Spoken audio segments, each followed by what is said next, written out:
Je pense que le trafic de produits stupéfiants a pris une telle ampleur ces dernières années, je pense notamment au trafic de cocaïne en Europe qui devient extrêmement massif.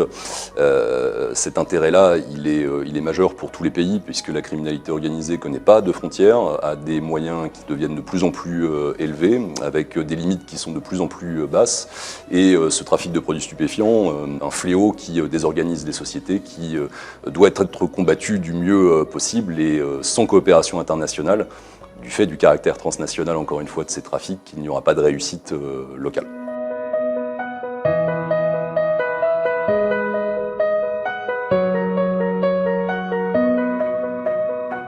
Ça permet de connaître la législation de ces différents pays pour que lorsque nous allons faire nos demandes d'entraide judiciaire, nous puissions ne plus vraiment nous perdre parce qu'on connaît à peu près ce qu'on peut demander à chacun.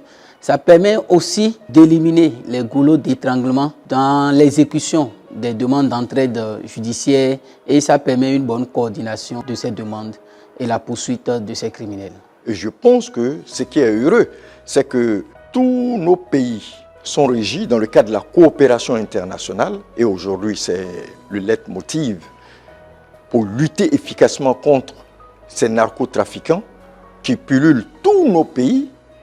Il faut que nous ayons dans le sens de la coopération effective en vue de la mutualisation de nos éléments de recherche, notamment la recherche des indices, les renseignements à exploiter, etc. Je suis heureux que pratiquement tous les pays présents à ce séminaire ont intégré dans leur corpus législatif les nouvelles techniques spéciales d'enquête en matière de lutte contre les stupéfiants. Le séminaire organisé par le projet BEPI est venu à son heure.